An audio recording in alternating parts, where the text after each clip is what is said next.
এটা একটা হাওয়ার দেশ, আমরা হাওয়ার দেশে বসবাস করি। তো রানিং গাড়ি থেকে জিনিস খুলে নিয়ে গেছে, চারপাশের মানুষগুলো হা করে তাকায় আছে, সবগুলো শুয়োরের বাচ্চা রানিং গাড়ি থেকে জিনিস খুলে নিয়ে গেছে। বাকি চারপাশে মানুষগুলো হা করে তাকায় আছে, মানে কারো কোনো দায়িত্ব নাই, না আছে পুলিশ, না আছে জনগণ। একজন একটা গাড়ি রানিং গাড়ি থেকে আমার গাড়ি থেকে খুলে নিয়ে গেছে, সামনে একটা গাড়ি থেকে আমার চোখের সামনে খুলে নিয়ে গেছে। আমি জাস্ট গাড়ি থেকে বের হবো, গাড়িতে একটা স্টিক রাখি, স্টিকটা নিয়ে বের হবো, ওই সময়টাই পাই নাই। জাস্ট গাড়িটা মানে সামনের গাড়ি থেকে জিনিস খুলে নিয়ে গেছে, আমার গাড়ি থেকেও জিনিস খুলে নিয়ে গেছে। এখন এই টাকা, এই পার্স যেটা খুলছে, এটা আবার আমাকে নিজের পকেটের টাকা দিয়ে লাগাইতে হবে, কারণ আমি হাওয়ার দেশে বসবাস করি।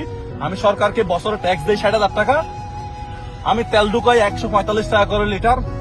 হ্যাঁ, আজকেই তেল নিলাম 5,600 টাকা। এখানে কমসে কম 3-4 হাজার টাকা সরকারকে ট্যাক্স দিছি। এটা হাওয়ার দেশ, হাওয়ার দেশে বসবাস করি। হ্যাঁ, তো সেজন্য আমার গাড়ির ছাদের উপরে ওই যে দুইটা বিট থাকে, গাড়ির উপরে দুইটা বিট থাকে, দুইটা বিটের মধ্যে একটা কালো বিট খুলে নিয়ে গেছে।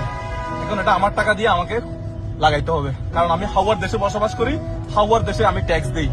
ঠিক আছে।